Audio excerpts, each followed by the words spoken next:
When President Ibrahim Traoré's lips met the first bite of his evening meal, he felt something was wrong in his body. The blood in his veins froze. First a burning in his throat, then a pressure in his chest. Everyone in the dining room stood still. He had been poisoned. But who had done it? The guards, the chefs, his trusted advisors? Worst of all, would he ever see the rising sun again? The dining hall in the presidential palace in Ouagadougou was usually a calm and orderly place. That evening had started that way too. Ibrahim Traoré was finally able to eat his dinner after a long day.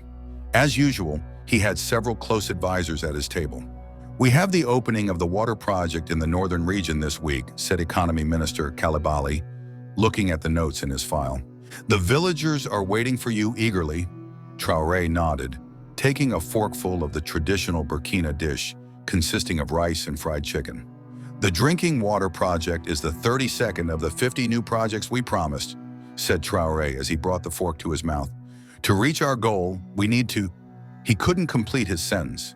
He suddenly felt a burning in his throat. A pressure began in his chest, a warmth that slowly spread throughout his body. His vision blurred. His ears began to ring. "Mr. President, are you all right?" asked Interior Minister Kabore. Traoré couldn't answer. He reached for his glass, but his hand was trembling and the glass tipped over. Something was terribly wrong. "The president has been poisoned." "Call a doctor!" shouted Kabore, jumping to his feet. The hall suddenly turned to chaos. Guards rushed in. Ministers stood up. Voices rose. Traoré was trying to maintain consciousness, but everything was becoming blurry. "Seal the palace," ordered Security Chief Ouedraogo. "No one comes in, no one goes out. This is an assassination attempt." Ouedraogo rushed to Traoré's side. The president was now shaking, struggling to breathe. "Hold on, Mr. President." "Help is on the way," he whispered. The palace health team arrived within minutes. Dr. Zongo checked Traoré's pupils, felt his pulse. "It's chemical poisoning," he said in a tense voice. "He needs to be taken to the hospital immediately." The last thing Traoré heard before losing consciousness was Dr. Zongo saying, "The poison is spreading quickly. We're running out of time." The special section of the Burkina Faso Central Military Hospital was closed off with heavy security measures. The corridors were filled with armed soldiers. In a special room, Ibrahim Traoré was fighting for his life. Machines attached to his body monitored his vital functions. Outside the hospital, news had begun to spread. Hundreds of people had gathered, praying. On social media, the hashtag #Pray for Traoré had become a global trend. "It's the work of Western powers," some protesters shouted. "Traoré was too dangerous for them, for our independence." "No, it's traitors from within," others responded. "Snakes living in the palace." Whatever the truth, Burkina Faso's young leader was fighting for his life, and the country was holding its breath. Waiting in the corridor outside the hospital room, Security Chief Ouedraogo, Interior Minister Kabore, and Prime Minister Dio had gathered. "What's the situation?" asked Dio, deep concern on his face. "Critical but stable," said Dr. Zongo, showing the report in his hand. "The poison is very sophisticated. The laboratory analysis is ongoing. Such a poison couldn't be made by an ordinary person." "This is an assassination attempt," said Ouedraogo, lowering his voice, "and it must be from the inside. Who prepared the president's food? Who was at the table? We must investigate everything." "Everyone, we must keep calm," said Prime Minister Dio. "Panic and accusations will harm us. The most important thing now is the president's survival and the country's stability." Kabore nodded. "But the investigation must also begin. Everyone in the palace is a suspect, from the chefs to the advisors, from the guards to the servants." "I'm afraid," said Ouedraogo in a tense voice, "that we are also on the list of suspects." The corridor suddenly became silent. The three men looked at each other.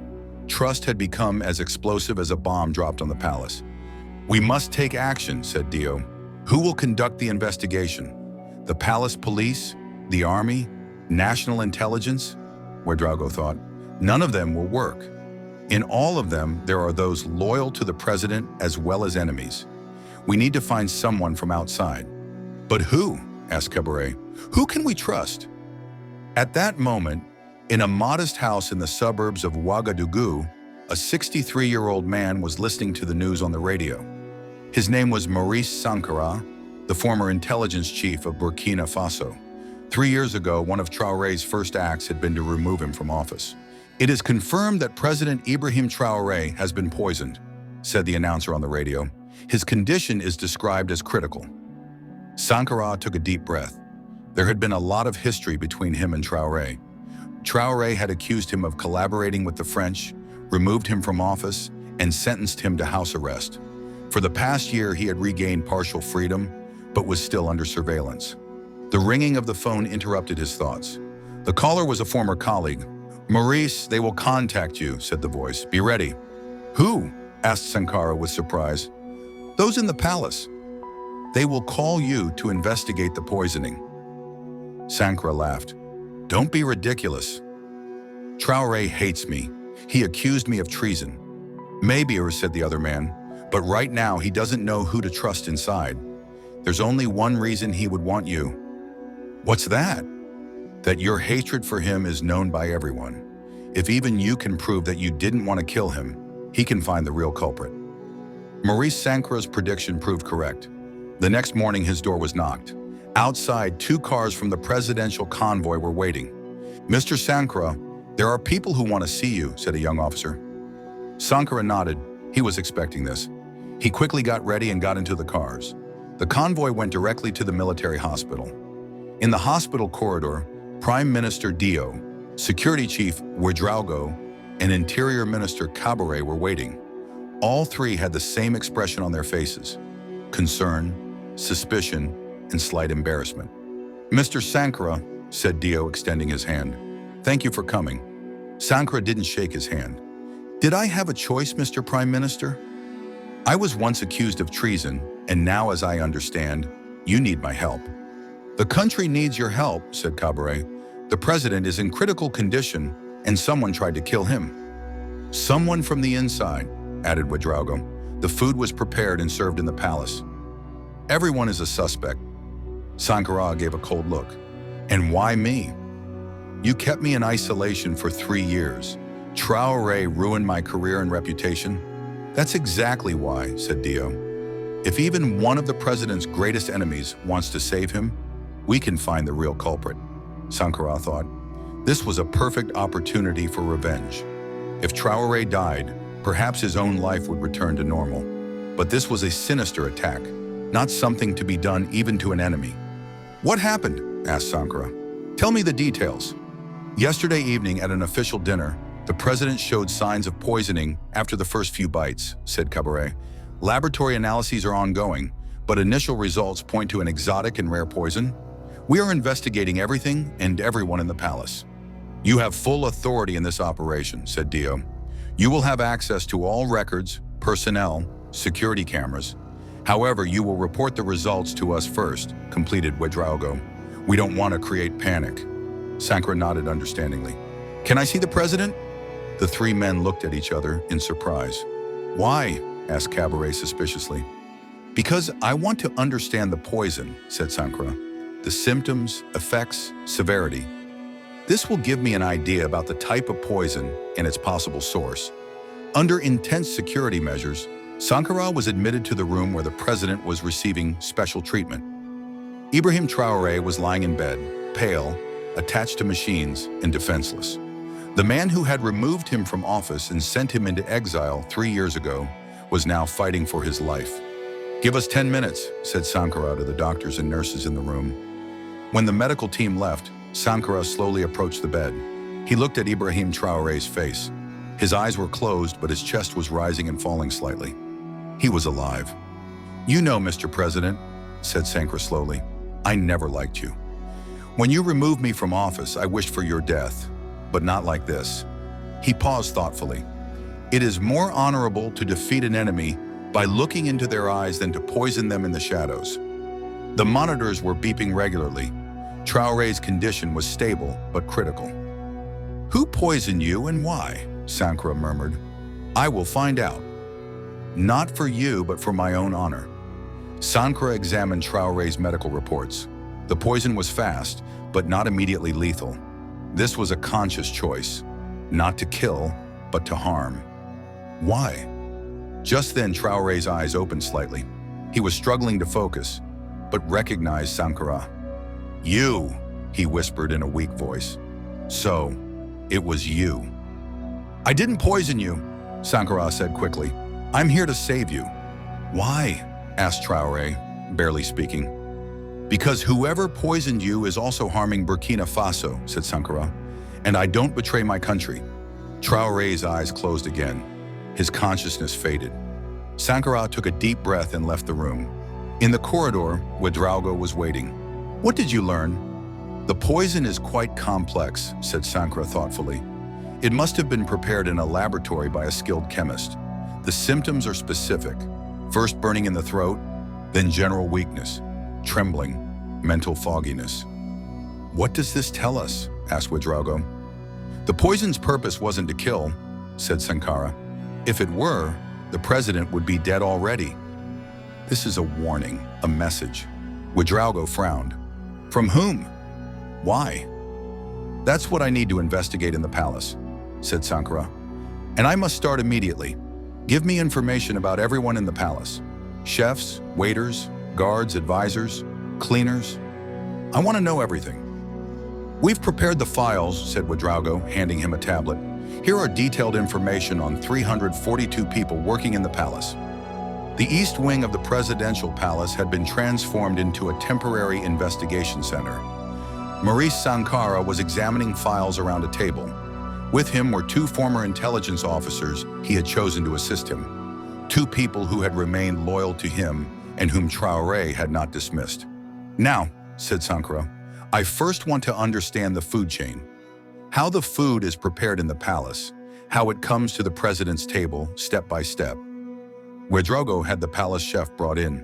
Chef Bamana was standing before them with trembling hands. "Mr. Bamana," said Sankara in a kind voice, "don't be afraid. We don't think anything happened because of you.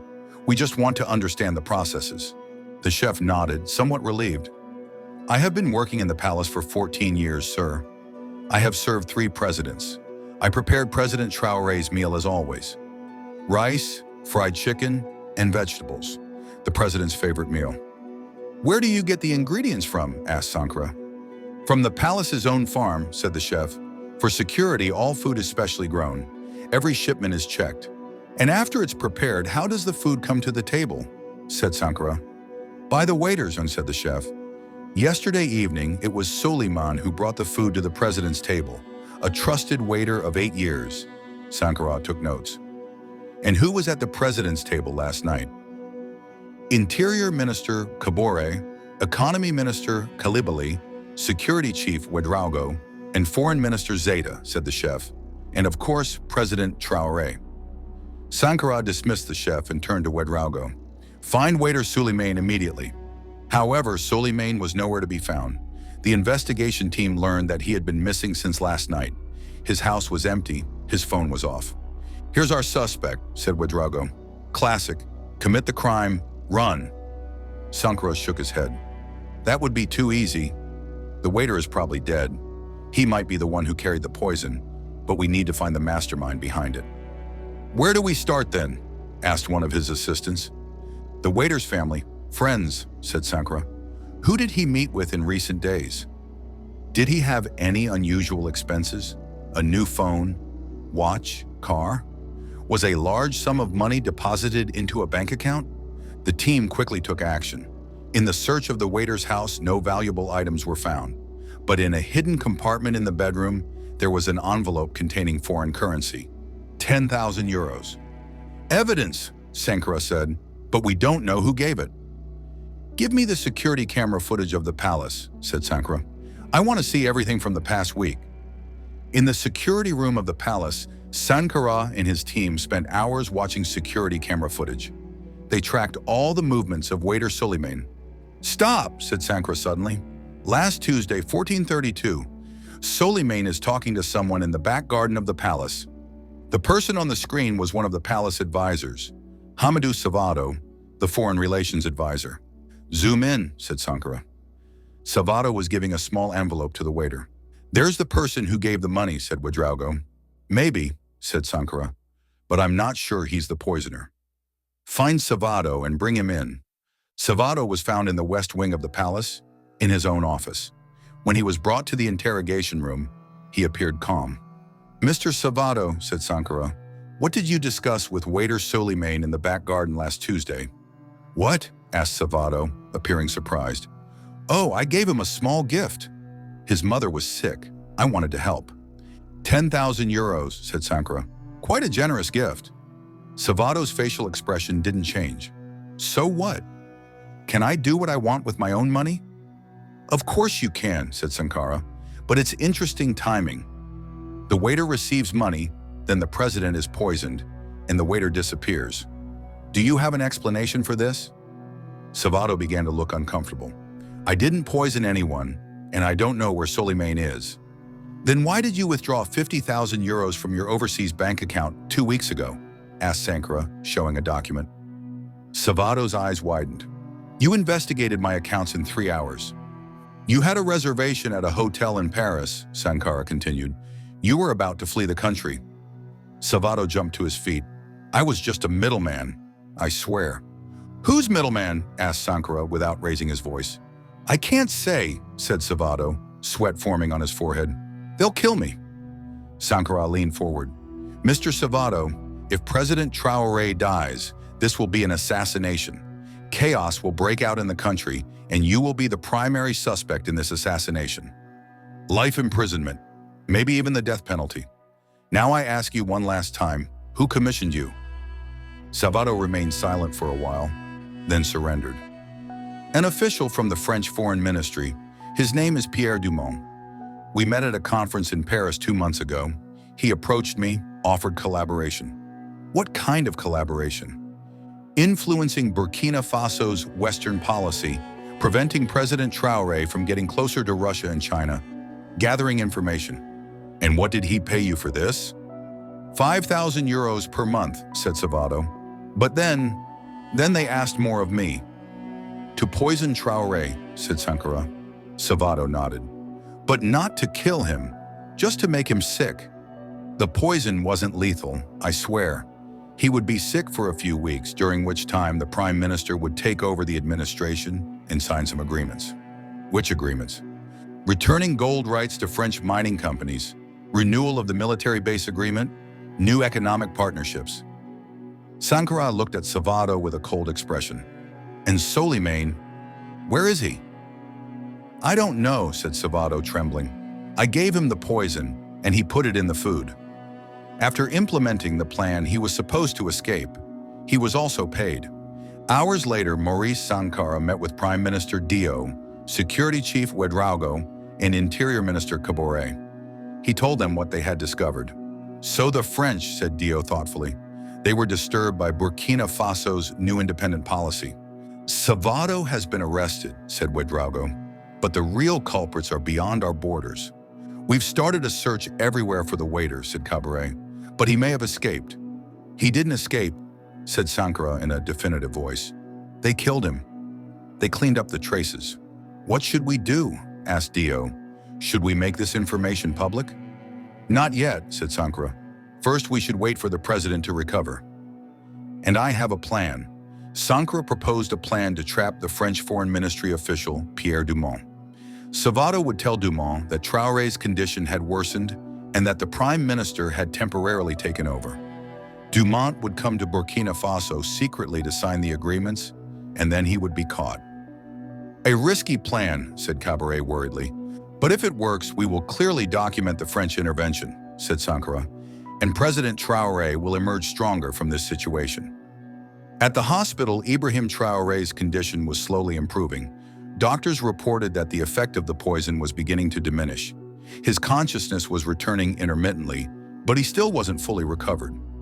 Sankara visited the hospital twice a day to check on Traoré's condition. On the third day, Traoré stayed awake longer and was able to talk with Sankara. "How do you feel, Mr. President?" asked Sankara, sitting on the edge of the bed. "Like I've been hit by a truck," said Traoré in a weak voice. "But I'm alive." "Who did this?" Sankara told him about the events. Everything about waiter Soleiman, advisor Savado, and the French official Dumont. Traoré listened silently. "So the French are still trying to control our country," he said finally. "Our independence and rights over our resources disturb them." "Mr. President," said Sankara hesitantly, "we have a plan to catch the people who poisoned you. But it's risky." "Tell me," said Traoré, interest sparking in his eyes. Sankara explained the plan to trap Dumont. They would spread the lie that Traoré's condition had worsened, and there might even be news of his death for a while. This would cause those involved in the conspiracy to come out. "Do it," said Traoré determinedly. "We need to know who wants to govern us, who wants to control us." The plan was quickly put into action. The next day, the Burkina Faso Ministry of Health announced that President Traoré's condition had worsened. In the first press release, it was stated that he was in critical and unstable condition, and in the second announcement that he had been put on life support. Savado sent a controlled message from his cell. He informed Pierre Dumont that the situation was more serious than expected and that the president would probably die within a few days. Prime Minister Dio has now temporarily taken over the administration. He's ready to sign the agreements, he wrote. All security units in Burkina Faso were on alert, but this high alert status was kept secret. A special operations team was on standby under Sankara's direct command. 2 days later, international radio and television channels announced the shocking news. Burkina Faso President Ibrahim Traoré has died. This was a planned false report, but its effect was immediate. In the capital, Ouagadougou, thousands of people took to the streets, crying, praying, angry. The sudden loss of a young leader had plunged the entire country into mourning. Within hours, a diplomat from the French embassy in Ouagadougou entered the country. This was Pierre Dumont, introduced as an assistant. As a matter of protocol, he would have a condolence meeting with Prime Minister Dio. A special meeting room had been prepared in the Prime Minister's building. Dio, Maurice Sankara, and 2 security officers were there. When Dumont entered, there was a fake expression of sadness on his face. "Mr. Prime Minister," said the French diplomat, "on behalf of the French Republic, I offer my condolences for the loss of President Traoré. We are with you in this difficult time." Dio nodded. "Thank you, Mr. Dumont. Please sit down. We have things to discuss." Dumont gave Sankara a suspicious look. "This should be a private meeting, shouldn't it?" "Mr. Sankara is my security advisor," said Dio, "and our topics today are precisely about security." "As you wish," said Dumont, trying to appear comfortable. "Mr. Dumont," said Dio, "it's very kind of you to come specially from Paris, especially since you don't have an official position." Dumont's expression changed. "What do you mean?" "I am a senior diplomat of the French embassy." "No, you're not," said Sankara, opening a folder. "You are an operative of the French Foreign Intelligence Service, and you're conducting intelligence activities in our country." Dumont's face paled. "This is nonsense." "Last night," said Sankara, "you had a 20-minute phone conversation with Hamidou Savado. We recorded your conversation." Sankara pressed a button and the audio recording began to play. Dumont's voice was clearly audible. "Are you sure? Is Traoré really dead? This is great news. I'm coming right away to get the agreement signed." Dumont's face was now completely white. This could be fabricated." "Mr. Dumont," said Dio in a serious voice, "you are charged with attempted assassination of a head of state on Burkina Faso territory." Dumont frantically stood up. "I have diplomatic immunity." "You can't touch me." Sankara also stood up. "You're not a diplomat. You're an intelligence operative and you're part of an assassination plot." At that moment, the side door of the room opened and Ibrahim Traoré walked in. His face was still pale. He was slightly stumbling as he walked, but he was alive and standing. This is impossible." "I'm stronger than you thought, Mr. Dumont," said Traoré in a calm voice. "And so is Burkina Faso." Dumont was arrested and exposed before the international press. The French ambassador was urgently called to the country and forced to make a statement. The French government claimed that Dumont acted individually and did not represent France's official policy, but no one believed this explanation. Ibrahim Traoré addressed the public and told them about his experience. He described the poisoning attempt as an attack on Burkina Faso's independence and sovereignty. "This incident has shown us," said Traoré, "that independence is not easily won. We need to struggle every day, at every step. But it has also shown that if we detect betrayals among ourselves and recognize our true friends, No external power can defeat us. With a surprising decision, Traoré appointed Maurice Sankara as the National Security Advisor. This meant bringing the man he had dismissed 3 years ago to the position he trusted most. After the press conference, Traoré and Sankara were left alone. "Why?" asked Sankara. "Why do you trust me?" "I could have betrayed you," Traoré smiled. "But you didn't. I knew that your hatred for me was less than your love for your country." 6 months after the assassination attempt, Burkina Faso was in a stronger position. The French military base had been removed from the country. Mining rights had been reorganized. Ibrahim Traoré and Maurice Sankara were ensuring the country's progress on the path to independence. One evening, while standing on the balcony of the presidential palace, Traoré turned to Sankara. "You know, Maurice, sometimes the greatest enemies can become the best allies." Sankara nodded thoughtfully. "Because a real enemy, at least, is honest. Their motivations are clear." "Exactly," said Traoré. "And now I understand that dismissing you 3 years ago was a mistake. You were just following a different path, but the goal was the same: Burkina Faso's independence." "Perhaps the poison was a medicine for us," said Sankara thoughtfully. "Sometimes the difference between poison and medicine is just the dose." Ibrahim Traoré looked at the sun on the horizon. "And sometimes the truth itself is poisonous, but at the same time, it is the only cure." The two former enemies now stood side by side, looking at the future of their country. The poisoned truth had united them, strengthened them, and put their country on a safer path.